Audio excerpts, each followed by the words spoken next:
வாசக தோழமைகளுக்கு வணக்கம். யுவால் நோவா ஹராரி அவர்களுடைய ஷேப்பியன்ஸ் மனித குலத்தின் ஒரு சுருக்கமான வரலாற்று பயணம். பகுதி 1. அறிவு புரட்சி. பிரான்ஸ் நாட்டின் தென்பகுதியில் அமைந்துள்ள சூவே பூதார் குகையின் சுவர் மீது 30,000 ஆண்டுகளுக்கு முன்பாக ஏற்படுத்தப்பட்ட ஒரு மனித கைப்பதிவு. யாரோ நான் இங்கு இருந்தேன் என்று கூற முயற்சித்துள்ளனர்.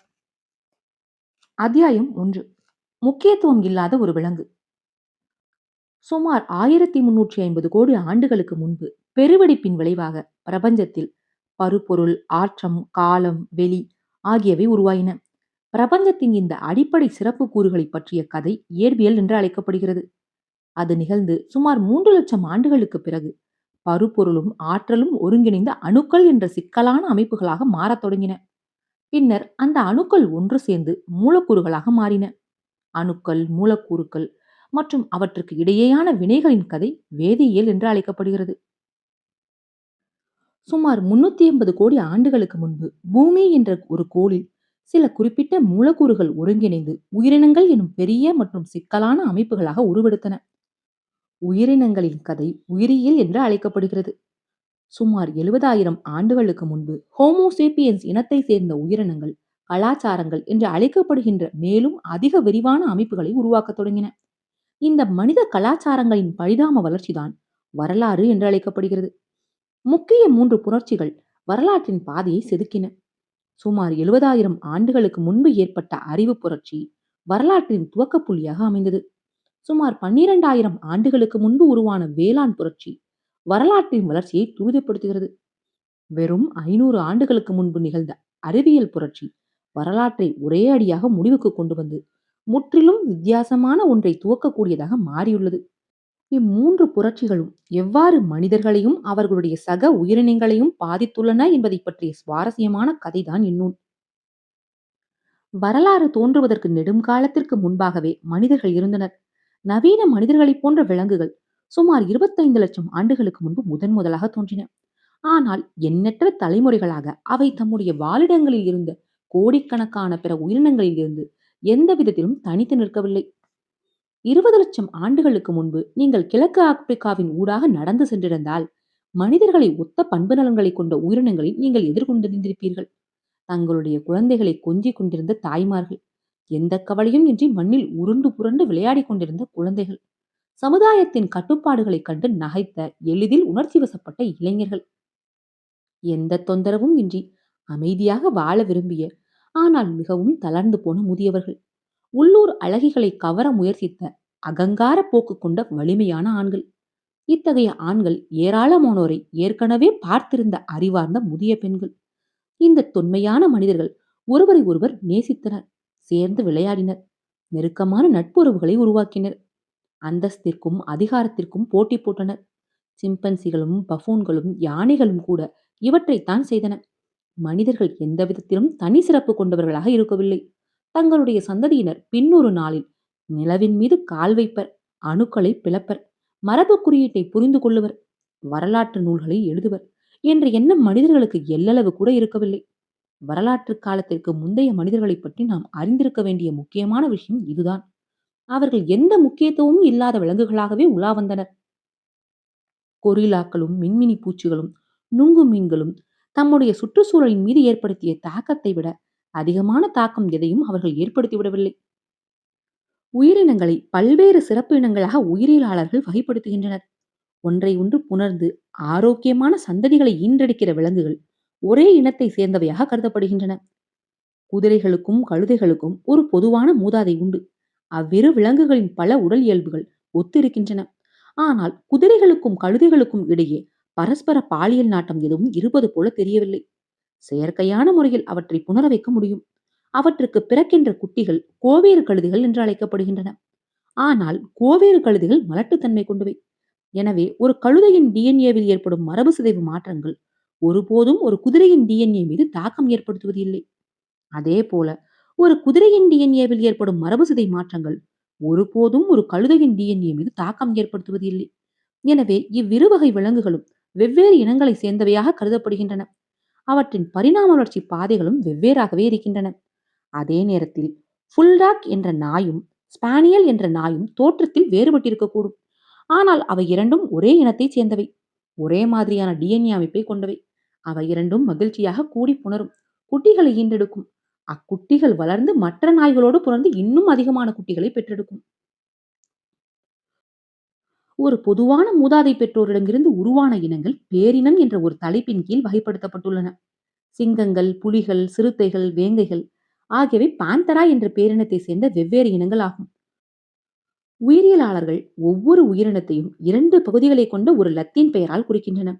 முதல் பகுதி அதன் பேரினத்தை குறிக்கிறது. இரண்டாம் பகுதி அதன் இனத்தை குறிக்கிறது.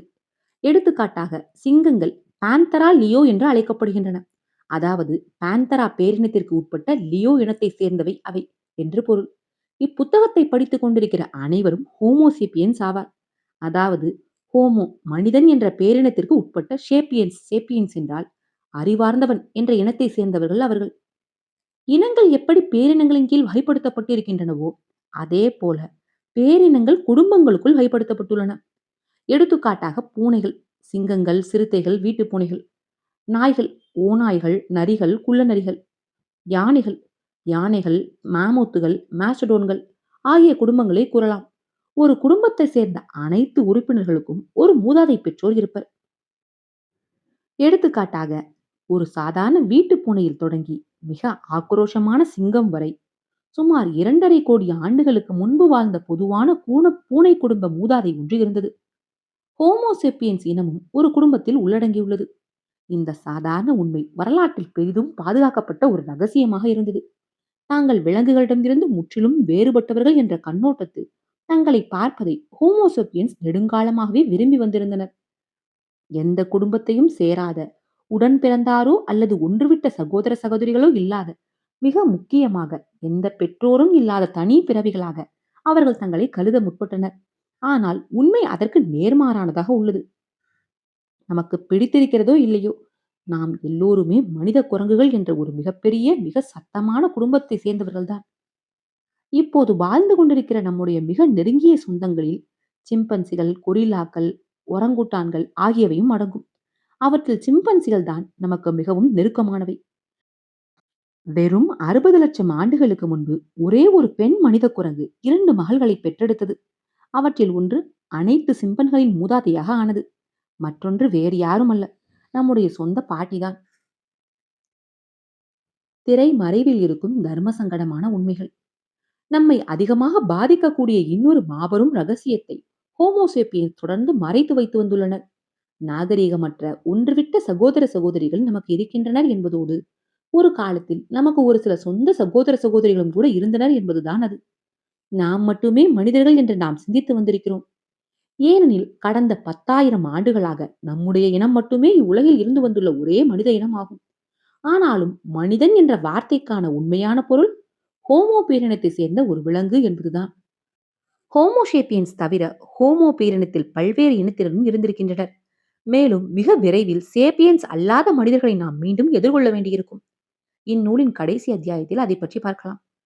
இவ்விஷயத்தை தெளிவுபடுத்துவதற்கு ஹோமோசேப்பியன்ஸ் இனத்தை சார்ந்த உறுப்பினர்களை குறிப்பதற்கு சேப்பியன்ஸ் என்ற சொல்லையும், ஹோமோ பேரினத்தை சேர்ந்த பிற அனைத்து உறுப்பினர்களையும் குறிப்பதற்கு மனிதன் என்ற சொல்லையும் இந்நூலில் நான் பயன்படுத்த விரும்புகிறேன்.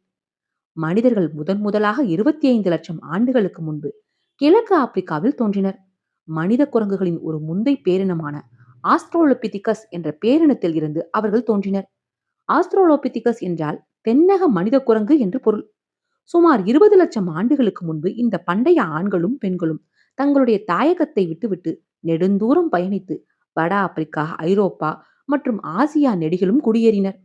வட ஐரோப்பாவின் பனிக்காடுகளில் உயிர் பிழைத்திருப்பதற்கு தேவையான பண்புக்கூறுகள் இந்தோனேஷியாவின் வெப்ப காடுகளில் வாழ்வதற்கு தேவையான பண்புக்கூறுகளில் இருந்து வேறுபட்டு இருந்ததால் மனிதர்கள் பல்வேறு விதங்களில் பரிணாம வளர்ச்சி அடைந்தனர்.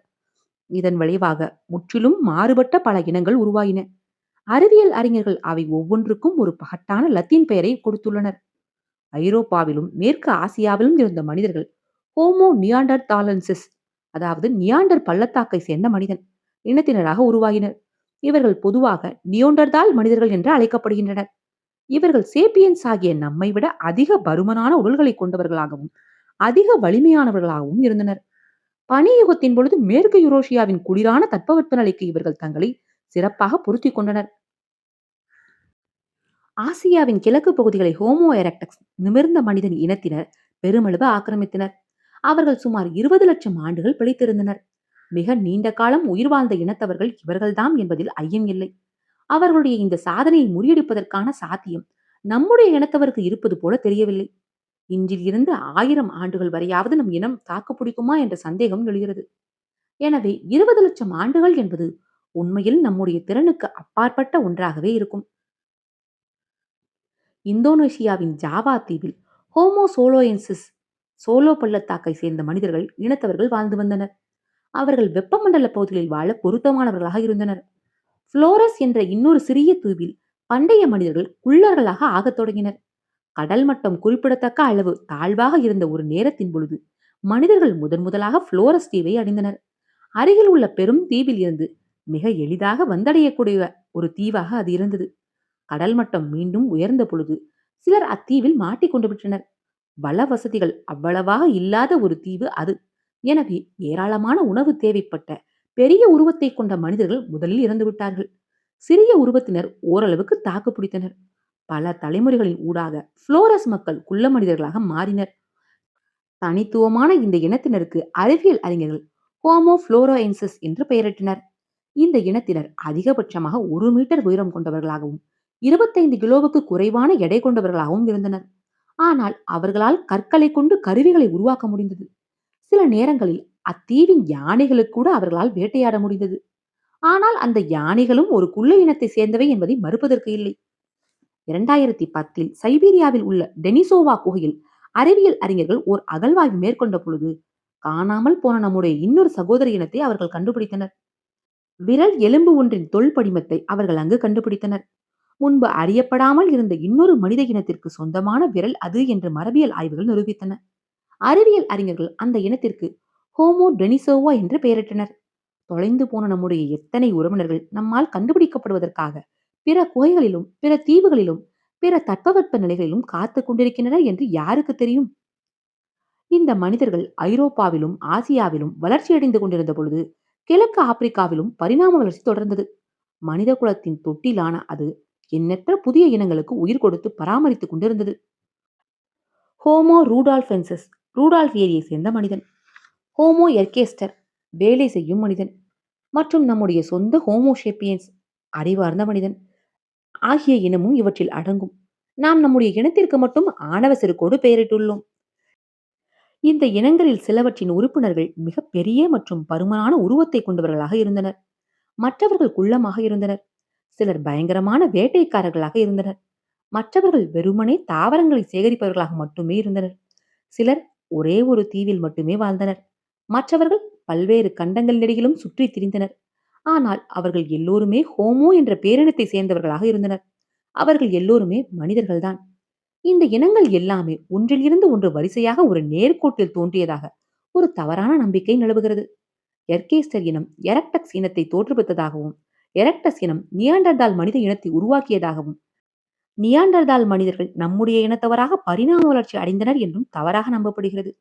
இந்த நேர்கோட்டு மாதிரியானது குறிப்பிட்ட எந்த ஒரு கணத்திலும் ஒரே ஒரு வகையான மனிதர்கள் மட்டுமே பூமியில் வாழ்ந்தனர் என்றும் முந்தைய இனத்தவர்கள் அவர்களிடமுடைய பழைய மாதிரிகள் என்றும் ஒரு தவறான இனத்தை உருவாக்குகிறது. ஆனால் சுமார் 20 லட்சம் ஆண்டுகளுக்கு முன்பில் இருந்து சுமார் 10,000 ஆண்டுகளுக்கு முன்பு வரை பூமியானது ஒரே நேரத்தில் பல்வேறு மனித இனங்களின் வசிப்பிடமாக இருந்தது என்பதுதான் உண்மை. ஏன் அப்படி இருக்கக்கூடாது? இன்று பல்வேறு வகையான நரிகளும் கரடிகளும் பன்றிகளும் இருக்கின்றன. பல பல ஆயிரம் ஆண்டுகளுக்கு முன்பு குறைந்தபட்சம் 6 வெவ்வேறு வகையான மனிதர்கள் இந்த பூமியில் வலம் வந்தனர். அது ஒன்றும் வினோதமான விஷயம் அல்ல. மாறாக இப்போது நம்முடைய ஒரே ஒரு இனம் மட்டுமே பிழைத்திருப்பதுதான் வினோதமாக இருக்கிறது. இது நம்மீது குற்றம் சுமத்துவதைப் போலவும் இருக்கிறது. நம்முடைய உடன்பிறப்புகளின் நினைவை நாம் அப்படியே அடக்கி வைத்திருப்பதற்கு சேப்பியன்ஸ் ஆகிய நமக்கு சில நல்ல காரணங்கள் இருக்கின்றன என்பதை விரைவில் நாம் காணவிருக்கிறோம். சிந்தனைக்கான விலை. மனித இனங்களுக்கு இடையே பல வேறுபாடுகள் இருப்பினும் பல பொதுவான பண்பு நலன்களும் இருக்கின்றன. பிற விலங்குகளோடு ஒப்பிடுகையில் மனிதர்களுடைய மூளைகள் அசாதாரணமான அளவில் மிக பெரியதாக இருக்கின்றன. இது எளிதில் கவனிக்கத்தக்க ஒரு அம்சமாகும். 60 கிலோ எடை மட்டுமே கொண்ட பாலூட்டிகளின் சராசரி மூளை அளவு 200 கியூபிக் சென்டிமீட்டராக இருந்தது. 20 லட்சம் ஆண்டுகளுக்கு முன்பு வாழ்ந்த துவக்க கால மனிதர்களின் மூளைகள் சுமார் 600 கியூபிக் சென்டிமீட்டர் அளவு கொண்டவையாக இருந்தன. நவீன சேப்பியன்ஸின் சராசரி மூளை அளவு 1200 இருந்து 1400 கியூபிக் சென்டிமீட்டர் ஆகும். நியோண்டர்தால் மனிதனின் மூளை இதைவிட பெரியதாக இருந்தது. பரிணாம வளர்ச்சி பெரிய மூளைகளை தேர்ந்தெடுத்தது என்பது நம்மை பொறுத்தவரை ஒரு இயல்பான விஷயமாகும். நாம் நம்முடைய உயர்ந்த அறிவுத்திறன் குறித்து ஒரு பெரும் மயக்கத்தில் இருப்பதால் மூளைத்திறன் என்று வரும்பொழுது அதிகமானதுதான் சிறப்பானது என்று நாம் அனுமானிக்கிறோம். ஆனால் அது உண்மையாக இருந்தால் பூனை குடும்பம் கால்குலஸ் கணக்கு போட முடிந்த புலிகளையும் சிறுத்தைகளையும் உருவாக்கியிருக்கும். தவளைகள் தம்முடைய சொந்த விண்வெளி ஆராய்ச்சி திட்டத்தை துவக்கியிருக்கும். விலங்கின வகைகளில் பெரிய மூளைகள் ஏன் அரிதாகவே இருக்கின்றன? ஒரு பெரிய மூளை இருந்தால் அது அந்த உடலுக்கு ஒரு பெரிய சுமையாக இருக்கும் என்பதுதான் உண்மை. ஒரு கனமான மூளையை, குறிப்பாக ஒரு பெரிய மண்டை ஓட்டுக்குள் உறைந்துள்ள ஒன்றை போகும் இடம் எல்லாம் சுமந்து திரிவது அவ்வளவு எளிதானது அல்ல. அதற்கு தீனி போடுவது அதைவிட அதிக கடினமானது. ஹோமோசேப்பியன்ஸ் இனத்தில் உடலின் மொத்த எடையில் வெறும் 2 இருந்து 3% இருக்கின்ற மூளை உடல் ஓய்வாக இருக்கும் பொழுது உடலின் ஆற்றலில் 25% எடுத்துக்கொள்கிறது. இதனோடு ஒப்பிடுகையில் மற்ற மனித குரங்குகளின் மூளைகளுக்கு வெறும் 8% ஓய்வு நேர ஆற்றலே தேவைப்படுகிறது. பண்டைய மனிதர்கள் தங்களுடைய பெரிய மூளைகளுக்கு 2 வழிகளில் அதற்கான விலையை கொடுத்தனர். முதலில் உணவை தேடி அலைவதில் அவர்கள் அதிக நேரத்தை செலவிட்டனர். இரண்டாவது, அவர்களுடைய தசைகள் நலிவற்றன. ஓர் அரசாங்கம் தன் நாட்டின் பாதுகாப்பிற்கு செலவிட வேண்டிய பணத்தை கல்விக்கு திசை திருப்பினால் எப்படி இருக்குமோ, மனிதர்கள் தங்களுடைய ஆற்றலை தசைகளில் இருந்து நரம்பணுக்களுக்கு திசை திருப்பியது அப்படித்தான் இருந்தது. சாவானா காடுகளில் பிழைத்திருப்பதற்கான ஒரு நல்ல உக்தி அல்ல இது. ஒரு ஹோமோசேப்பியன்ஸ் உடனான ஒரு வாதத்தில் ஒரு சிம்பன்சியால் வெற்றி பெற முடியாது. ஆனால் அந்த மனித குரங்கால் அவனை நார் நாராக கிழித்துவிட முடியும். இன்று நம்முடைய பெரிய மூளைகள் சிறப்பான வெகுமதிகளை பெற்றுக் கொடுக்கின்றன. ஏனெனில் சிம்பன்சிகளை விட வேகமாக நகர்வதற்கு நமக்கு உதவக்கூடிய கார்களை நம்மால் தயாரிக்க முடியும். சிம்பன்சிகளோடு மல்யுத்தம் செய்வதற்கு பதிலாக ஒரு பாதுகாப்பான தூரத்தில் இருந்து அவற்றை சுட்டுக் கொள்வதற்கான துப்பாக்கிகளை நம்மால் தயாரிக்க முடியும். ஆனால் கார்களும் துப்பாக்கிகளும் சமீபத்திய கண்டுபிடிப்புகளே. 20 லட்சம் ஆண்டுகளுக்கும் மேலாக மனிதனின் நரம்பணு பிணைப்புகள் தொடர்ந்து வளர்ந்து கொண்டே இருந்தன. என்றாலும் சிறு கத்திகள் மற்றும் கூரான கம்புகளை தவிர மதிப்பு வாய்ந்த வேறு எதையும் மனிதர்கள் உருவாக்கவில்லை. அப்படியானால் அந்த 20 லட்சம் ஆண்டுகளின் பொழுதும் பண்டைய மனிதனின் மாபெரும் மூளையின் பரிணாம வளர்ச்சியை எது முன்னோக்கி உந்தி தள்ளியது? உண்மையை கூற வேண்டும் என்றால் இதற்கான விடை நமக்கு தெரியாது. மனிதன் 2 கால்களைக் கொண்டு நேராக நிமிர்ந்து நடப்பது அவனுக்கு உரிய தனித்துவமான இன்னொரு பண்பு நலனாகும். நிமிர்ந்து நிற்கும் பொழுது விலங்குகள் அல்லது எதிரிகள் யாரேனும் வருகிறார்களா அல்லது ஒளிந்திருக்கிறார்களா என்று சவானா புல்நிலங்களை நோட்டம் விடுவது எளிதானதாக இருக்கிறது. நடக்கும் பொழுது நமக்கு கைகள் தேவைப்படுவதில்லை. எனவே கற்களை எறிதல், சமிக்கை செய்தல் போன்றவற்றைக்கு நம்மால் கைகளை பயன்படுத்த முடிகிறது. இந்த கைகளால் எவ்வளவு அதிகமான விஷயங்களை செய்ய முடிந்ததோ அந்த கைகளுக்கு உரியவர்கள் அவ்வளவு அதிக வெற்றிகரமாக திகழ்ந்தனர். எனவே பரிணாம வளர்ச்சியின் தேவையானது உள்ளங்கைகளிலும் விரல்களிலும் நரம்புகள் மற்றும் தசைகளின் அடர்த்தியை அதிகரித்தது. அதன் விளைவாக மனிதர்கள் தங்கள் கைகளை கொண்டு மிக நுண்ணிய வேலைகளை செய்யும் திறனை பெற்றனர். குறிப்பாக மேம்பட்ட கருவிகளை அவர்களால் உருவாக்கவும் பயன்படுத்தவும் முடிந்தது. மனிதர்கள் கருவிகளை தயாரித்தனர் என்பதற்கான முதல் ஆதாரம் சுமார் 25 லட்சம் ஆண்டுகள் பழமையானது. கருவிகளின் தயாரிப்பு மற்றும் அவற்றின் பயன்பாட்டை கொண்டுதான் தொல்பொருள் ஆய்வாளர்கள் பண்டைய மனிதர்களை அடையாளம் காணுகின்றனர். ஆனால் நேராக நடப்பதில் ஒரு பிரச்சனையும் இருக்கிறது. நம்முடைய மனித குரங்கான மூதாதையரின் எலும்புக்கூடு 4 கால்களை கொண்டு நடந்த ஒரு சிறிய தலையை கொண்ட ஒரு விலங்கை தாங்கி பிடிப்பதற்காகவே பல லட்சக்கணக்கான ஆண்டுகளாக வளர்ந்திருந்தது. எனவே நேராக நிற்கும் ஒரு விலங்கை தாங்கி பிடிப்பதற்கு தன்னை மாற்றிக் கொள்வது, குறிப்பாக அளவில் மிக பெரியதாக இருந்த ஒரு மண்டையோட்டை தாங்கி பிடிக்க வேண்டியிருந்தது, அதற்கு ஒரு சவாலான விஷயமாக இருந்தது. மனித குலம் தன்னுடைய பிரம்மாண்டமான கனவுகளுக்கும் சுறுசுறுப்பான கைகளுக்கும் முதுகுவலி, கழுத்து பிடிப்பு ஆகியவற்றின் வடிவில் ஒரு பெரிய விலையை கொடுக்க வேண்டியதாயிற்று. பெண்கள் கூடுதல் விலையை கொடுத்தனர். நேராக நிமிர்ந்து நடந்து செல்வதற்கு அவர்களுடைய இடைகள் குறுகலானவையாக இருக்க வேண்டியிருந்தது. இதன் விளைவாக அவர்களுடைய பிறப்பு பாதை குறுகியது. ஆனால் குழந்தைகளின் தலைகள் அப்போதுதான் மென்மேலும் பெரிதாகிக் கொண்டே இருந்தன. குழந்தை பேச்சின் போதான மரணம் மனிதகுல பெண்களுக்கு ஒரு மாபெரும் ஆபத்தாக உருவெடுத்தது. உரிய காலத்திற்கு முன்னதாகவே பிரசவித்த பெண்கள் அதிக அளவில் பிழைத்துக் கொண்டதோடு அதிகமான குழந்தைகளை பெற்றெடுக்கும் வீதத்தில் நீண்ட காலம் வாழ்ந்தனர். ஏனெனில் விரைவாகவே பிறந்த ஒரு குழந்தையின் மூளையும் தலையும் சிறியதவியாகவும் வளைவுத்தன்மையோடும் இருந்தன. எனவே உரிய காலத்திற்கு முன்பாகவே பிரசவம் நிகழ்வதை இயற்கை தேர்ந்தெடுப்பு செயல்முறை விரும்பியது. பிற விலங்குகளோடு ஒப்பிடுகையில் மனிதர்கள் குறை பிரசவத்தில் பிறக்கின்றனர். அந்நிலையில் குழந்தைகளின் உடலின் முக்கிய மண்டலங்கள் இன்னும் முழுமையாக வளர்ச்சியடையாமல் இருக்கின்றன. பிறந்த உடனேயே ஒரு குதிரைக்குட்டியால் எழுந்து நடக்க முடியும். பிறந்து ஒரு சில வாரங்களிலேயே ஒரு பூனைக்குட்டி தன் தாயை விட்டுவிட்டு தனியாக தீவனம் தேடி போய்விடுகிறது. ஆனால் மனித குழந்தைகள் செயலற்றவர்களாக இருக்கின்றனர். அவர்கள் பல ஆண்டுகள் தங்களுடைய பராமரிப்பிற்கும் பாதுகாப்பிற்கும் கல்விக்கும் பெரியவர்களை சார்ந்து உள்ளனர். இந்த உண்மை மனித குலத்தின் அசாதாரணமான சமூக திறன்களுக்கும் அதே சமயத்தில் அதன் தனித்துவமான சமூக பிரச்சனைகளுக்கும் பெருமளவில் பங்களித்துள்ளது. தனியாக இருந்த தாய்மார்களால் தங்களுடைய குழந்தைகளை வைத்துக் கொண்டு தங்களுக்கும் தங்கள் குழந்தைகளுக்கும் தேவையான உணவை தேடி செல்ல இயலவில்லை. குழந்தைகளை வளர்ப்பதற்கு தங்களுடைய குடும்பத்தின் பிற உறுப்பினர்கள் மற்றும் அண்டை வீட்டாரின் உதவி எப்பொழுதும் அப்பெண்களுக்கு தேவைப்பட்டது. ஒரு மனித குழந்தையை வளர்த்தெடுக்க ஒரு பழங்குடியினர் கூட்டம் தேவைப்படுகிறது. எனவே வலிமையான சமூக பிணைப்புகளை உருவாக்கிக் கொள்ளும் திறன் கொண்டவர்களுக்கு சாதகமாகவே பரிணாம வளர்ச்சி இயங்கியது. அதோடு மனிதர்கள் முழுமையாக வளர்ச்சி உறாமலேயே பிறந்து விடுவதால் பிற எந்த ஒரு விலங்கை விடவும் அவர்களுக்கு மிகப்பெரிய அளவில் கற்பிக்க முடியும். சமூகத்திற்கு பொருத்தமானவர்களாக அவர்களை மாற்ற முடியும். பெரும்பாலான பாலூட்டிகள் தம்முடைய தாயின் கருப்பையை விட்டு வெளியே வரும்பொழுது ஒரு சூளைக்குள் இருந்து வெளியே வருகின்ற மண்கலயங்களைப் போல பிறக்கின்றன. அவற்றை செதுக்க முற்பட்டால் ஒன்று அவற்றின் மீது கீறல் ஏற்படும், அல்லது அவை உடைந்துவிடும். ஆனால் மனிதர்கள் தங்கள் தாயின் கருப்பையில் இருந்து வெளியே வரும் பொழுது ஓர் உலைக்கலனுக்குள் இருந்து வெளியே வருகின்ற உருக்கப்பட்ட கண்ணாடியைப் போல இருக்கின்றனர். எனவே அவர்களை எவ்வளவு வேண்டுமானாலும் நீட்டலாம், சுற்றலாம் அல்லது செதுக்கி வடிவமைக்கலாம்.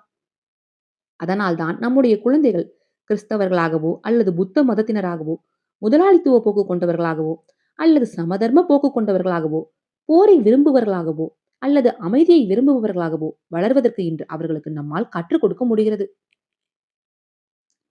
ஒரு பெரிய மூளையை கொண்டிருத்தல், கருவிகளை பயன்படுத்துதல், கற்பதற்கான உயர்ந்த திறன்கள், சிக்கலான சமுதாய அமைப்பு முறைகள் ஆகியவை மிகப்பெரிய அனுகூலங்கள் என்று நாம் அனுமானிக்கிறோம்.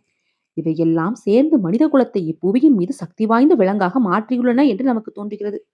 ஆனால் 20 லட்சம் ஆண்டுகள் மனிதர்கள் இந்த அனைத்து அனுகூலங்களையும் அனுபவித்து வந்திருந்த போதிலும் அவர்கள் பலவீனமானவர்களாகவும் முக்கியத்துவம் அற்றவர்களாகவும் இருந்தனர். 10 லட்சம் ஆண்டுகளுக்கு முன்பு வாழ்ந்த மனிதர்கள் பெரிய மூளைகளையும் கூரிய கற்கருவிகளையும் கொண்டிருந்தும் கூட கொன்றுண்ணிகள் பற்றிய நிரந்தர பயத்துடனேயே வாழ்ந்தனர். பெரிய விலங்குகளை அவர்கள் அரிதாகவே வேட்டையாடினர். தாவரங்களை சேகரித்தல், பூச்சிகளை அள்ளுதல், சிறிய விலங்குகளை பின்தொடர்ந்து சென்று வேட்டையாடுதல், அதிக சக்தி வாய்ந்த புலால் உண்ணிகள் விட்டு சென்ற அழுகிய இறைச்சியை உண்ணுதல் ஆகியவற்றின் மூலமாகவே அவர்கள் பெரும்பாலும் பிழைத்திருந்தனர். கற்கருவிகள் முதலில் எலும்புகளை உடைப்பதற்காகவே பரவலாக பயன்படுத்தப்பட்டன. எலும்புகளுக்குள் இருக்கும் மஜ்ஜையை எடுப்பதற்காக எலும்புகள் உடைக்கப்பட்டன. இதுதான் நம்முடைய அசல் சிறப்பு சக்தியாக இருந்தது. மரத்தின் பட்டைகளுக்குள் இருந்து பூச்சிகளை கொத்தி வெளியே எடுப்பதில் மரங்கொத்திகள் எப்படி சிறப்புற்று இருக்கின்றனவோ அதே போல முதல் மனிதர்கள் எலும்புகளில் இருந்து மஜ்ஜையை வெளியே எடுப்பதில் சிறப்பு பெற்றிருந்தனர். அவர்கள் ஏன் எலும்பு மஜ்ஜையை உட்கொண்டனர்? சிங்கக்கூட்டம் ஒன்று ஒரு ஒட்டகச் சிவிங்கியை கொன்று உட்கொள்வதை நீங்கள் பார்க்கிறீர்கள் என்று வைத்துக் கொள்வோம். அவை சாப்பிட்டு முடிக்கும் வரை நீங்கள் நெருங்க முடியாது. ஏனெனில் இப்பொழுது கழுதை புலிகளும் ஓநாய்களும் வந்து அந்த மிச்சத்தை ருசிக்கும். நீங்கள் அவற்றுடன் குறுக்கிட துணிய மாட்டீர்கள். அவை சாப்பிட்டு முடித்த பிறகுதான் நீங்கள் உங்கள் கூட்டத்தினுடன் அந்த மிச்சத்தை நெருங்குவீர்கள். அப்போது கூட எச்சரிக்கையாக இருபுறமும் பார்த்துவிட்டுதான் மீதமுள்ள உண்ணத்தக்க சதைகளை நீங்கள் பீத்து எடுப்பீர்கள். நம்முடைய வரலாற்றையும் உளவியலையும் புரிந்து கொள்வதற்கான ஒரு முக்கிய விஷயம் இது. சமீப காலம் வரை உணவு சங்கிலியில் ஹோமோ பேரினத்தின் இடம் நடுவில் தான் இருந்தது.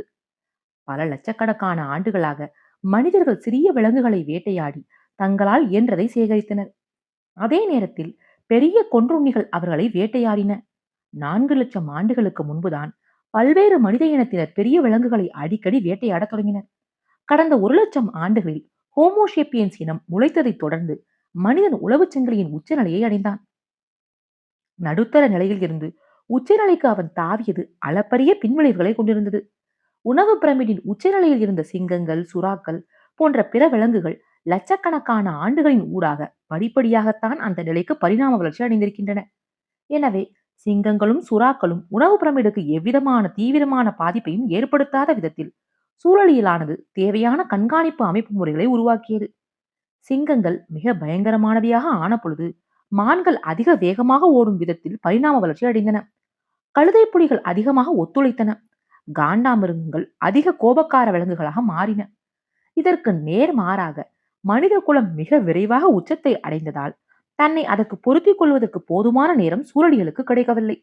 மேலும் மனிதர்களும் தங்களுடைய சூழலுக்கு ஏற்ப தங்களை பொருத்திக் கொள்ள தவறிவிட்டனர். இப்புவியின் மேல்மட்ட கொன்றுண்ணிகளில் பெரும்பாலானவை பிரம்மாண்டமான உயிரினங்களாகும்.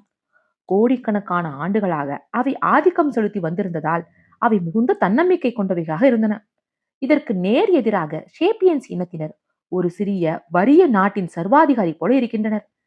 சமீப காலம் வரை சவானா புல்நிலங்களில் நம்முடைய கொன்றுண்ணிகளுக்கு பயந்து வாழ்ந்து வந்திருந்த நாம், இப்பொழுது நாம் அடைந்துள்ள உச்சநிலையை தக்க வைத்துக் கொள்வது குறித்து ஏகப்பட்ட பயங்களையும் கவலைகளையும் கொண்டிருப்பதால் இருமடங்கு அதிக கொடூரமானவர்களாகவும் ஆபத்தானவர்களாகவும் மாறியுள்ளோம். பயங்கரமான போர்களில் தொடங்கி சூழலியல் ரீதியான சீரழிவுகள் வரை பல மாபெரும் சீரழிவுகள் நம்முடைய இந்த அவசர தாவலின் விளைவாக உருவாகியுள்ளவையே. ஒரு சமையற்கான இனம். நெருப்பை நாம் நமக்கு சாதகமாகவும் முழுமையாகவும் பயன்படுத்த கற்றுக்கொண்டது நாம் உச்சநிலையை அடைந்ததில் ஒரு குறிப்பிடத்தக்க நிகழ்வாகும். சுமார் 8 லட்சம் ஆண்டுகளுக்கு முன்பு சில மனித இனத்தினர் நெருப்பை அவ்வப்பொழுது பயன்படுத்தி இருக்கக்கூடும். சுமார் 3 லட்சம் ஆண்டுகளுக்கு முன்பு ஹோமோ எரக்டக்ஸ் இனத்தவரும் நியாண்டர்தால் மனிதர்களும் ஹோமோசெப்பியன்ஸின் மூதாதையரும் நெருப்பை ஓர் அன்றாட அடிப்படையில் பயன்படுத்தி கொண்டிருந்தனர். வெளிச்சத்திற்கும் குளிர் காய்வதற்குமான ஒரு நம்பகமான மூலாதாரம் மனிதர்களுக்கு அப்போது கிடைத்திருந்தது. அதோடு பாய்ந்து வரும் சிங்கங்களுக்கு எதிராக பயன்படுத்துவதற்கான ஓர் ஆயுதமாகவும் அது அமைந்தது. பின்னர் மனிதர்கள் தங்கள் அண்டை குடியிருப்புகளுக்கு வேண்டும் என்றே தீ வைக்க தொடங்கி இருக்கக்கூடும். முறையாக கையாளப்பட்ட ஒரு நெருப்பை கொண்டு யாராலும் நுழைந்து செல்ல முடியாத அடர்த்தியான புதர்களை கொண்ட தரிசு நிலங்களை எரித்து செழிப்பான புல்நிலங்களாக அவ்விடத்தை மாற்றியமைக்க முடிந்தது. அதோடு அந்த நெருப்பு அணைந்தவுடன் தற்கால தொழில் முனைவோர் அந்த புகையின் ஊடாக நடந்து சென்று தாங்கள் சேகரித்து வைத்திருந்த கொட்டைகளையும் கிழங்குகளையும் தாங்கள் கொன்றிருந்த விலங்குகளையும் அங்கு கிடந்த கரித்துண்டுகளை கொண்டு சமைத்தனர். உணவை சமைப்பதற்குத்தான் நெருப்பு மிக சிறப்பாக பயன்படுத்தப்பட்டது. மனிதர்களால் அப்படியே உட்கொள்ளப்பட்டு செரிக்கப்பட முடியாத கோதுமை, அரிசி, உருளைக்கிழங்குகள் போன்ற பொருட்கள் நெருப்பில் சமைக்கப்பட்டதன் வாயிலாக நம்முடைய முக்கிய உணவாக மாறின. நெருப்பு நம்முடைய உணவின் வேதியியலை மட்டும் மாற்றவில்லை, அது அதன் உயிரியலையும் மாற்றியது. சமைத்தல் செயல்முறை உணவில் இருந்த கிருமிகளையும் ஒட்டுண்ணிகளையும் கொன்றது. மனிதர்கள் தங்களுக்கு மிகவும் பிடித்தமான பழங்கள், கொட்டைகள், பூச்சிகள், அழுகிய விலங்கு சடலங்கள் ஆகியவற்றை நெருப்பில் சமைத்து உட்கொண்ட பொழுது அதை அவர்களால் எளிதாக சவைக்கவும் செரிக்கவும் முடிந்தது. சமைக்கப்படாத உணவை சவைத்து உண்பதில் சிம்பன்சிகள் தினமும் 5 மணி நேரத்தை செலவிடுகின்றன. ஆனால் சமைக்கப்பட்ட உணவை உட்கொள்வதற்கு மனிதர்களுக்கு 1 மணி நேரம் போதுமானதாக இருக்கிறது. மனிதர்கள் தாங்கள் தங்கள் உணவை உண்ண கற்றுக்கொண்டது அவர்கள் அதிக உணவுகளை உட்கொள்வதையும் சாப்பிடுவதற்கு குறைவான நேரத்தை செலவிடுவதையும் சிறிய பற்களையும் குறைவான நீளம் கொண்ட குடல்களையும் கொண்டு சமாளிப்பதையும் சாத்தியமாக்கியது. சமையல் செயல்முறை கண்டுபிடிக்கப்பட்டதற்கும் மக்களுடைய குடல் பாதையின் நீளம் குறைந்ததற்கும் மனித மூளை வளர்ந்ததற்கும் இடையே ஒரு நேரடி தொடர்பு இருப்பதாக அறிஞர்கள் சிலர் நம்புகின்றனர். நீளமான குடல்களும் பெரிய மூளைகளும் மிகப்பெரிய அளவில் ஆற்றலை உறிஞ்சிக் கொள்ளக்கூடியவை என்பதால் இவ்விரண்டையும் கொண்டிருப்பது கடினமானது. குடல்களின் நீளத்தையும் அவை எடுத்துக்கொள்ளும் ஆற்றலின் அளவையும் குறைத்ததன் மூலம் நியாண்டர்தால்கள் மற்றும் சேப்பியன்ஸின் மூளைகள் பெரிதாக அமைவதற்கு சமைத்தல் வழிவகுத்தது. மனிதனுக்கும் பிற விலங்குகளுக்கும் இடையே முதன் முதலாக ஒரு குறிப்பிடத்தக்க இடைவெளி உருவாவதற்கும் நெருப்பு ஒரு மிகப்பெரிய காரணமாக அமைந்தது. கிட்டத்தட்ட அனைத்து விலங்குகளின் சக்தியும் அவற்றின் உடல்களைத்தான் சார்ந்துள்ளது. அவற்றின் தசைகளின் வலிமை, பற்களின் அளவு, இறக்கைகளின் அகலம் போன்றவைதான் அவை எந்த அளவுக்கு சக்தி வாய்ந்தவையாக இருக்கின்றன என்பதை தீர்மானிக்கின்றன. காற்றின் போக்கையும் நீரின் ஓட்டத்தையும் விலங்குகளால் தமக்கு சாதகமாக பயன்படுத்திக் கொள்ள முடியும் என்றாலும் இந்த இயற்கை ஆற்றல்களை அவற்றால் கட்டுப்படுத்த முடியாது. அவற்றின் உடல் அமைப்பு எப்பொழுதும் அவற்றை மட்டுப்படுத்துகின்றன. எடுத்துக்காட்டாக கழுகுகள் நிலத்தில் இருந்து மேலெழுகின்ற அடர்த்தியான வெப்ப காற்று இருக்கும் இடங்களை கண்டுகொண்டு தம்முடைய பிரம்மாண்டமான சிறகுகளை விரித்து அந்த சூடான காற்றின் உதவியுடன் மேலே எழுகின்றன. ஆனால் இந்த வெப்பக்காற்று உருவாகும் இடங்களை அந்த கழுகுகளால் கட்டுப்படுத்த இயலாது. அதோடு அவற்றின் மேலெழும் திறன் அவற்றின் சிறகுகளின் நீளத்தை பொறுத்தே அமைகிறது. மனிதர்கள் நெருப்பை தங்களுக்கு பயனளிக்கும் ஒன்றாக ஆக்கிக் கொண்ட பொழுது கீழ்ப்படிதலையும் எல்லையற்ற சக்தியையும் கொண்ட ஓர் ஆற்றலை அவர்கள் தங்கள் கட்டுப்பாட்டிற்குள் கொண்டு வந்தனர். கழுகுகளைப் போல் அன்றி எப்பொழுது எங்கே ஒரு நெருப்பு மூட்ட வேண்டும் என்பதை மனிதர்களால் தேர்ந்தெடுத்துக் கொள்ள முடிந்தது. நெருப்பை எண்ணற்ற விஷயங்களுக்காக அவர்களால் பயன்படுத்த முடிந்தது. மிக முக்கியமாக நெருப்பின் சக்தியை மனித உடலின் வடிவமோ அமைப்போ அல்லது வலிமையோ எல்லளவும் மட்டுப்படுத்தவில்லை. ஒரே ஒரு பெண்ணால் ஒரு தீக்கல்லையோ அல்லது ஒரு தீப்பந்தத்தையோ கொண்டு ஓர் ஒட்டுமொத்த காட்டையும் ஒரு சில மணி நேரத்தில் எரித்து சாம்பலாக்கிவிட முடியும். நெருப்பை மனிதன் தன் கட்டுப்பாட்டின் கீழ் கொண்டு வந்தது இனி வரவிருந்த பல்வேறு விஷயங்களுக்கான ஒரு அறிகுறியாக அமைந்தது. பிற மனித இனங்களின் அழிவிற்கு நாம் தான் பொறுப்பா? நெருப்பினால் கிடைத்த எண்ணற்ற நன்மைகள் ஒருபுறம் இருந்தாலும் 1,50,000 ஆண்டுகளுக்கு முன்பு மனிதர்கள் இன்னும் முக்கியமற்றவர்களாகவே இருந்தனர். நெருப்பை கொண்டு அவர்களால் சிங்கங்களை பயமுறுத்தி விரட்ட முடிந்தது. குளிரான இரவுகளில் குளிர் காய முடிந்தது. அவ்வப்போது காடுகளை எருக்க முடிந்தது. ஆனாலும் இந்தோனேஷிய தீவு கூட்டத்திற்கும் ஐபேரிய தீபகற்பத்திற்கும் இடையே 10,00,000த்திற்கும் குறைவான மனிதர்களே வாழ்ந்து கொண்டிருந்தனர். மற்ற எல்லா விலங்கினங்களின் எண்ணிக்கையோடு ஒப்பிடுகையில் சூழலியல் ரேடாரில் ஒரு சிறு துடிப்பை போன்றதுதான் இது. நம்முடைய சொந்த இனமான ஹோமோசேப்பியன்ஸ் ஏற்கனவே உலக அரங்கில் தோன்றியிருந்தனர் என்றாலும் ஆப்பிரிக்காவின் ஒரு மூலையில் மட்டுமே அவர்கள் வாழ்ந்து கொண்டிருந்தனர். ஹோமோசேப்பியன்ஸ் என்று வகைப்படுத்தக்கூடிய விலங்குகள் முந்தைய ஏதோ ஒரு வகையான மனிதர்களிலிருந்து எங்கே எப்போது முதன்முதலாக உருவாயின என்பது நமக்கு தெரியாது. ஆனால் 1,50,000 ஆண்டுகளுக்கு முன்பு தோற்றத்தில் நம்மைப் போல இருந்த சேப்பியன்ஸ் இனத்தினர் கிழக்கு ஆப்பிரிக்காவில் பெருமளவில் வாழ்ந்ததாக பெரும்பாலான அறிவியலாளர்கள் கூறுகின்றனர். அந்த சேப்பியன் இனத்தை சேர்ந்த ஒருவர் இன்று நவீன பிணவரை ஒன்றில் கிடத்தப்பட்டிருந்தால் பிணங்களை ஆய்வு செய்யும் ஒரு வல்லுநரால் அந்நபரிடம் வினோதமாக எதையும் பார்க்க முடியாது. நெருப்பின் ஆசீர்வாதத்தால் அந்நபர்களின் பற்களும் தாடிகளும் அவர்களுடைய மூதாதையரின் பற்களையும் தாடிகளையும் விட சிறியவையாக இருந்தன. ஆனால் அவர்களுடைய மூளைகள் நம்முடைய மூளைகளைப் போலவே பெரிதாக இருந்தன. சுமார் 70,000 ஆண்டுகளுக்கு முன்பு சேப்பியன்ஸ் கிழக்கு ஆப்பிரிக்காவில் இருந்து அரேபிய தீபகற்பத்திற்குள் ஊடுருவிய பொழுது யுரேஷியாவின் பெரும் பகுதியில் ஏற்கனவே பிற மனிதர்கள் குடியேறியிருந்தனர். அவர்களுக்கு என்ன நேர்ந்தது? இது குறித்து முரண்பட்ட 2 கோட்பாடுகள் உள்ளன. இனக்கலப்பு கோட்பாடு, அதாவது இன்டர்பிரேட்டிங் தியரி, ஈர்ப்பு கலப்பு ஆகியவற்றை உள்ளடக்கிய ஒரு கதையை கூறுகிறது. ஆப்பிரிக்காவில் இருந்து வெளியேறியவர்கள் உலகம் நெடுகிலும் பரவிய பொழுது பிற மனித கூட்டங்களுடன் அவர்கள் புணர்ந்தனர். இன்றைய மக்கள் அந்த இனக்கலப்பின் விளைவாக உருவானவர்களே. எடுத்துக்காட்டாக, சேப்பியன்ஸ் மத்திய கிழக்கு நாடுகளையும் ஐரோப்பாவையும் அடைந்த பொழுது நியாண்டர்தால் மனிதர்களை அவர்கள் எதிர்கொண்டனர். அவர்கள் சேப்பியன்ஸை விட அதிக தசை பெற்றுக் கொண்டவர்களாகவும் பெரிய மூளைகளை கொண்டவர்களாகவும் குளிரான சூழலுக்கு தங்களை நன்றாக பழக்கப்படுத்திக் கொண்டவர்களாகவும் இருந்தனர். நியாண்டர்தால் மனிதர்கள் பல கருவிகளையும் நெருப்புகளையும் பயன்படுத்தினர். சிறப்பாக வேட்டையாடினர்.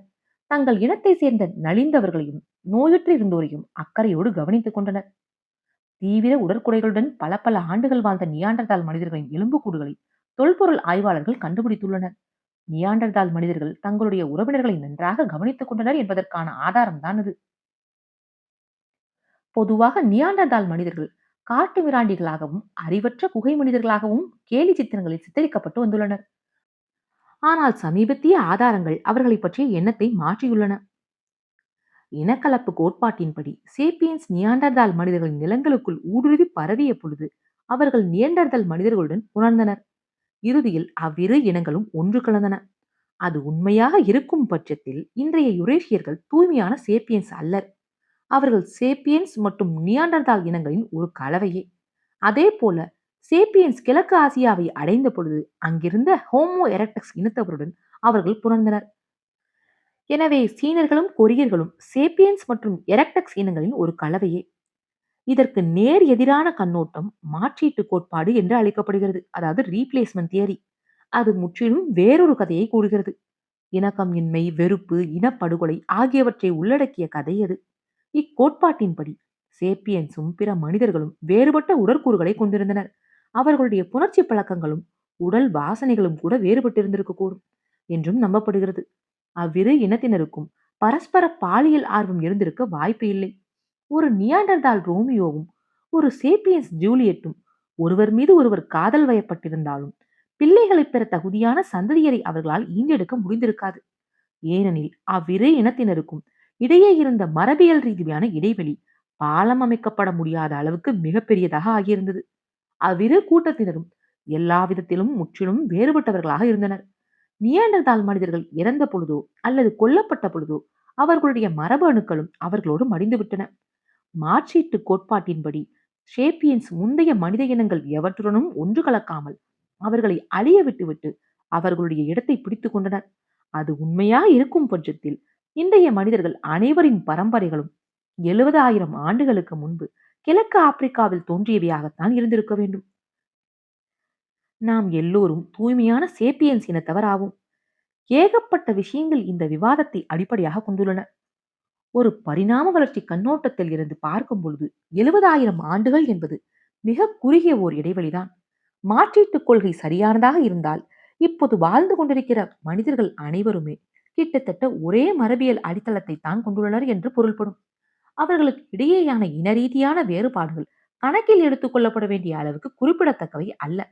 ஆனால் இனக்கலப்பு கோட்பாடு சரியானதாக இருந்தால் ஆப்பிரிக்கர்கள், ஐரோப்பியர்கள், ஆசியர்கள் ஆகியோருக்கு இடையே மரபியல் ரீதியான வேறுபாடுகள் இருக்கக்கூடும். அவ்வேறுபாடுகள் பல்லாயிரக்கணக்கான ஆண்டுகளுக்கு முன்பில் இருந்தே இருந்து வந்திருக்க வேண்டும். அரசியல் ரீதியாக பார்க்கும் பொழுது இது ஒரு டைனமட்டை போன்றது எனலாம். மிகவும் ஆபத்தான இன பாகுபாட்டு கோட்பாடுகளுக்கு தேவையான நச்சான விஷயங்களை இது வழங்கக்கூடும். கடந்த பல ஆண்டுகளாக மாற்றீட்டுக் கொள்கைதான் பரவலாக ஏற்றுக்கொள்ளப்பட்டு வந்துள்ளது. தொல்பொருள் ஆய்வு ரீதியான வலிமையான சான்றுகள் இக்கோட்பாட்டை உறுதிப்படுத்தின. அதுதான் அதிக பொருத்தமானதாகவும் இருந்தது. நவீன மனித கூட்டங்களுக்கு இடையே குறிப்பிடத்தக்க மரபியல் ரீதியான வேறுபாடு இருக்கிறது என்று கூறுவதன் மூலம் இனப்பாகுபாடு என்று ஒரு பூதத்தை கிளப்பி விடுவதற்கு அறிவியல் அறிஞர்கள் விரும்பவில்லை. ஆனால் ஒரு 4 ஆண்டு கால முயற்சிக்கு பிறகு நியாண்டர்தால் இனத்தின் மரபணு தொகுதியை பற்றிய முழுமையான விவரங்கள் 2010 வெளியிடப்பட்டதை தொடர்ந்து அக்கோட்பாடு வழிவிழந்து மரபியல் ஆளர்கள் நியாண்டர்தால் இனத்தாருடைய டிஎன்ஏவை தொல்படிமங்களில் இருந்து போதிய அளவு சேகரித்து நவீன மனிதர்களின் டிஎன்ஏவுடன் அதை ஒப்பிட்டனர். இதைத் தொடர்ந்து வெளியிடப்பட்ட முடிவுகள் அறிவியல் சமூகத்தை திகைப்பில் ஆழ்த்தின.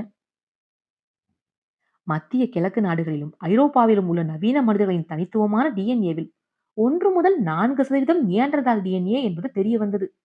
அது ஒரு பெரிய அளவு அல்ல என்றாலும் அது ஒரு குறிப்பிடத்தக்கது என்பது உறுதி. பல மாதங்களுக்கு பிறகு டெனிசோவா குகையில் இருந்து ஒரு தொல்மடிவ விரலில் இருந்து டிஎன்ஏ பிரித்தெடுக்கப்பட்ட பொழுது ஓர் இரண்டாவது அதிர்ச்சி வந்தது. நவீன மெலனீஷியர்கள் மற்றும் ஆஸ்திரேலிய பழங்குடியினரின் தனித்துவமான டிஎன்ஏவில் 6% டெனிசோவா இன மனிதனின் டிஎன்ஏ என்று அந்த ஆய்வின் முடிவுகள் நிரூபித்தன. இந்த முடிவுகள் சரியானவை என்றால் இனக்கலப்பு கோட்பாடு ஓரளவுக்கு சரி என்று நிரூபணமாகிறது. ஆய்வுகள் தொடர்ந்து நடைபெற்று வருவதால் இந்த முடிவுகள் வலுப்பெறலாம் அல்லது மாறலாம் என்பதை மனத்தில் வைத்துக் கொள்ள வேண்டியது அவசியம். அதற்காக மாற்றீட்டு கோட்பாடு முற்றிலும் தவறானது என்றும் பொருளாகாது. ஆனால் நியாண்டர்தால் மற்றும் டெனிசோவா இன மக்கள் நம்முடைய நவீன மரபணு தொகுதிக்கு மிகச் சிறித அளவு மட்டுமே டிஎன்ஏவை மட்டுமே சீதனமாக கொடுத்துள்ளதால் சேப்பியன்ஸுக்கும் பிற மனித இனங்களுக்கும் இடையே ஒரு சேர்க்கை பற்றி பேசுவது சாத்தியமற்றது. அவ்விரு இனத்தினருக்கும் இடையேயான வேறுபாடுகள் சந்ததியினரை உருவாக்க வல்ல உடலுறவை முற்றிலுமாக தவிர்க்க போதுமான அளவுக்கு பெரிதாக இல்லாவிட்டாலும் அப்படிப்பட்ட உறவுகள் அரிதாகவே நிகழும்படி செய்வதற்கு போதுமானவையாக இருந்தன. அப்படியானால் சேப்பியன்ஸ், நியாண்டர்தால், டெனிசோவா ஆகிய இனத்தினருக்கு இடையேயான உயிரியல் ரீதியான தொடர்பை எவ்வாறு நாம் புரிந்து கொள்வது? குதிரைகள் மற்றும் கழுதைகளைப் போல முற்றிலுமாக வேறுபட்ட இனத்தினர் அல்ல அவர்கள் என்பது வெளிப்படை. மறுபுறம் புல்டாக் மற்றும் ஸ்பானியர் நாயினங்களைப் போல ஒரே இனத்தை சேர்ந்த வேறுபட்ட மக்கட்கூட்டங்களும் அல்லர் அவர்கள். உயிரியல் ரீதியான உண்மை மிக துல்லியமாக தெரிவது இல்லை. சில முக்கியமான ஆனால் தெளிவற்ற பகுதிகளும் இருக்கின்றன. குதிரைகள் மற்றும் கழுதைகளைப் போல ஒரு பொதுவான மூதாதையில் இருந்து உருவான ஒவ்வொரு 2 இனங்களும் ஏதோ ஒரு சமயத்தில் ஒரே இனத்தை சேர்ந்த இருவேறு கூட்டங்களாக இருந்தன. 2 கூட்டங்களும் ஒன்றில் இருந்து மற்றொன்று பெருமளவு மாறுபட்டும் இருந்தன. ஆனாலும் எப்போதேனும் புணர்ச்சியில் ஈடுபட்டு சந்ததியினரை உருவாக்க வல்லவையாக இருந்திருக்கக்கூடிய ஒரு காலகட்டம் நிச்சயமாக இருந்திருக்க வேண்டும். பிறகு இன்னொரு மரபு சிதைவு மாற்றம் இந்த இணைப்பின் கடைசி இலையை துண்டித்து விட்டது. இதனால் அவ்விரு கூட்டங்களும் தத்தம் தனி வழிகளில் பரிணாம வளர்ச்சியை அடைய தொடங்கிவிட்டன. சுமார் 50,000 ஆண்டுகளுக்கு முன்பு சேப்பியன்ஸ், நியாண்டர்தால், டெனிசோவா ஆகிய இனத்தினர் அந்த காலகட்டத்தின் விளிம்பை எட்டியிருந்தது போல தெரிகிறது. அவர்கள் கிட்டத்தட்ட வெவ்வேறு இனத்தினராக இருந்தனர். ஆனால் முற்றிலும் வேறுபட்ட இனத்தினராக இருக்கவில்லை. சேப்பியன்ஸ் ஏற்கனவே நியாண்டர்தால் மற்றும் டெனிசோவா இனத்திடம் இருந்து மரபணு அமைப்பிலும் உடல் ரீதியான பண்பு நலன்களிலும் மட்டுமல்லாமல் தங்களுடைய அறிவு திறனிலும் சமூக திறனிலும் கூட பெருமளவு வேறுபட்டிருந்தனர். ஆனாலும் எப்போதேனும் ஒரு சேப்பியன்ஸும் ஒரு நியாண்டர்தால் மனிதனும் சேர்ந்து ஒரு சந்ததியை உருவாக்கவல்ல ஒரு குழந்தையை பெற்றெடுப்பது சாத்தியமா இருந்தது போல தெரிகிறது. எனவே இவ்விரு மக்கட்கூட்டங்களும் ஒன்றிணையவில்லை என்றாலும் அதிர்ஷ்டக்கார நியாண்டர்தால் மரபணுக்கள் சில சேப்பியன்ஸ் எக்ஸ்பிரஸில் ஏறிக்கொண்டன. சேப்பியன்ஸ் ஆகிய நம்மால் முன்பொரு காலகட்டத்தில் முற்றிலும் வித்தியாசமானதோர் இனத்தை சேர்ந்த ஒரு விலங்குடன் புணர்ச்சியில் ஈடுபட்டு குழந்தைகளை பெற்றுக்கொள்ள முடிந்தது என்பதை நினைத்தால் சற்று அசௌகரியமாகவும் அதே சமயத்தில் சுவாரஸ்யமாகவும் இருக்கிறது. ஆனால் நியாண்டர்தால், டெனிசோவா மற்றும் பிற மனித இனத்தோர் யாரும் சேப்பியன்ஸோடு ஒன்றிணையவில்லை என்றால் அவர்கள் எப்படி மாயமாய் மறைந்தனர்? ஹோமோசேப்பியன்ஸ் அவர்கள் அனைவரையும் அழிவுக்கு இட்டு சென்றனர் என்பது ஒரு சாத்தியக்கூறு. நியாண்டர்தால் இனத்தினர் பல்லாயிரக்கணக்கான ஆண்டுகளாக வாழ்ந்து வந்திருந்த பால்கன் பள்ளத்தாக்கை ஒரு சேப்பியன்ஸ் கூட்டம் வந்தடைந்தது போல கற்பனை செய்து கொள்ளுங்கள். சேப்பியன்ஸ் மான்களை வேட்டையாடத் தொடங்கினர். அங்கிருந்த பெர்ரி பழங்களையும் பல வகை கொட்டைகளையும் சேகரிக்க தொடங்கிவிட்டனர். நியாண்டர்தாலின் பாரம்பரியமான மற்றும் முக்கிய உணவு வகைகள் அவை. மேம்பட்ட தொழில்நுட்பத்தாலும் சிறப்பான சமூக திறன்களாலும் சேப்பியன்ஸ் அதிக திறமையான வேட்டைக்காரர்களாகவும் உணவு சேகரிப்பவர்களாகவும் இருந்தனர். எனவே அவர்களுடைய எண்ணிக்கை வேகமாக அதிகரித்தது. அவர்கள் வேகமாக எல்லா இடங்களிலும் பரவினர். குறைவான வளவசதிகளை கொண்ட நியாண்டர்தால்களுக்கு உணவு பற்றாக்குறை ஏற்பட்டது. அவர்களுடைய எண்ணிக்கை வெகுவாக குறைந்தது. அவர்களில் ஓரிரு உறுப்பினர்கள் தங்களுடைய அண்டை வீட்டுக்காரர்களுடன் சேப்பியன்ஸுடன் சேர்ந்து கொண்டனர். மற்றவர்கள் மெல்ல மெல்ல இறந்து விட்டனர். இன்னொரு சாத்தியக்கூறு, வள வசதிகளுக்கான போட்டி மிகவும் தீவிரமடைந்து அது வன்முறைக்கும் இன படுகொலைகளுக்கும் இட்டு சென்று கொடுக்கக்கூடும். சகிப்புத்தன்மை சேப்பியன்ஸின் அடையாள சின்னம் அல்ல. நவீன காலங்களில் தோலின் நிறம், வட்டார பேச்சு மொழி, மதம் போன்றவற்றில் ஒரு சில வேறுபாடு கூட ஒரு சேப்பியன்ஸ் குழுவை ஒட்டுமொத்தமாக அழித்தொழிக்க இன்னொரு சேப்பியன்ஸ் குழுவை தூண்டுவதற்கு போதுமானதாக இருக்கிறது. பண்டைய சேப்பியன்ஸ் முற்றிலும் வேறுபட்டதொரு மனித இனத்திடம் அதிக சகிப்புத்தன்மையோடு நடந்து கொண்டிருப்பது சாத்தியம்தானா? சேப்பியன்ஸ் இனத்தினர் நியாண்டர்தால் இனத்தினர் எதிர்கொண்ட பொழுது வரலாற்றில் முதல் முறையாக மிக முக்கியமான இன அழிப்பு நடவடிக்கை விளைந்திருக்கக்கூடும் என்றுதான் தோன்றுகிறது. அவ்விரண்டு சாத்தியக்கூறுகளில் எது உண்மையாக இருந்தாலும் சரி, நியாண்டர்தால்களும் பிற மனித இனத்தினரும் வரலாற்றின் மாபெரும் கேள்விகளில் ஒன்றுக்கு வித்திட்டுள்ளனர். ஹோமோசேப்பியன்ஸ் இனத்தினரோடு கூடவே நியாண்டர்தால் மற்றும் டெனிசோவோ இனத்தினர் ஒருங்கே பிழைத்திருந்தால் விஷயங்கள் எப்படி அமைந்திருக்கும் என்று கற்பனை செய்து பாருங்கள். பல்வேறு மனித இனங்கள் ஒன்றிணைந்து இணக்கமாக வாழுகின்ற ஓர் உலகில் எந்த மாதிரியான கலாச்சாரங்களும் சமுதாயங்களும் அரசியல் அமைப்புகளும் தோன்றியிருக்கும்? எடுத்துக்காட்டாக எந்த மாதிரியான மதங்கள் உருவாகி இருக்கும்? நியாண்டர்தால்கள் ஆதாம் மற்றும் ஏவாளின் வழித்தோன்றல்கள் என்று பைபிள் முழங்கி இருக்குமா? டெனிசோவா இனத்தரின் பாவங்களுக்காக இயேசு பிரான் உயிர் நீத்திருப்பாரா? நல்லொழுக்கம் கொண்ட அனைத்து மனிதர்களுக்கும் குரான் சொர்க்கத்தில் இடங்களை முன்பதிவு செய்து வைத்திருக்குமா? ரோமானியர்களின் பிரம்மாண்டமான படைப்பிரிவுகளிலோ அல்லது ஏகாதிபத்திய சீனாவின் நிர்வாகத்திலோ நியாண்டர்தால்களால் பணியாற்றி இருக்க முடியுமா? ஹோமோ பேரினத்தின் அனைத்து உறுப்பினர்களும் சமமாக படையெடுக்கப்பட்டுள்ளவர்கள் என்பது ஒரு வெளிப்படையான உண்மை என்ற அமெரிக்க சுதந்திர பிரகடனம் ஒப்புக்கொண்டிருக்குமோ? அனைத்து இனங்களையும் சேர்ந்த தொழிலாளர்கள் ஒன்றாக சேர வேண்டும் என்று கார்ல் மார்க்ஸ் அவர்களிடம் வலியுறுத்தியிருப்பாரோ? கடந்த 10,000 ஆண்டுகளாக ஹோமோசேப்பியன்ஸ் ஆகிய நாம் வாழும் ஒரே மனித இனமாக இருந்து பழக்கப்பட்டு விட்டதால் வேறு எந்த ஒரு சாத்திய கூற்றையும் பற்றி நினைத்து பார்ப்பது நமக்கு கடினமானதாக இருக்கிறது. நமக்கு சகோதர சகோதரிகள் இல்லாமல் இருப்பது நாம் தான் படைப்பின் உச்சகட்டம் என்றும், நமக்கும் விலங்கு ராஜ்யத்தின் மற்ற அனைத்து இனங்களுக்கும் இடையே எல்லா விதத்திலும் ஓர் ஆழமான வேறுபாடு இருக்கிறது என்றும் கற்பனை செய்வதை நாம் எளிதாக மாற்றியுள்ளோம். ஹோமோசேப்பியன்ஸ் இன்னொரு வகையான விலங்குதான் என்று சார்லஸ் டார்வின் சுட்டிக்காட்டிய பொழுது மக்கள் வெகுண்டெழுந்தனர். இன்று கூட பலர் அதை நம்ப மறுக்கின்றனர். நியாண்டர்தால்கள் உயிரோடு இருந்திருந்தால் நாம் ஒரு தனி பிறவி என்று இன்னமும் நாம் நினைத்திருப்போமோ? துல்லியமாக இக்காரணத்தால் தான் நம்முடைய மூதாதையர் நியாண்டர்தால்களை முற்றிலுமாக அழித்து விட்டனர். நியாண்டர்தால்கள் சேப்பியன்ஸால் உதாசீனப்படுத்த முடியாத அளவுக்கு அவர்களைப் போலவே இருந்தனர்.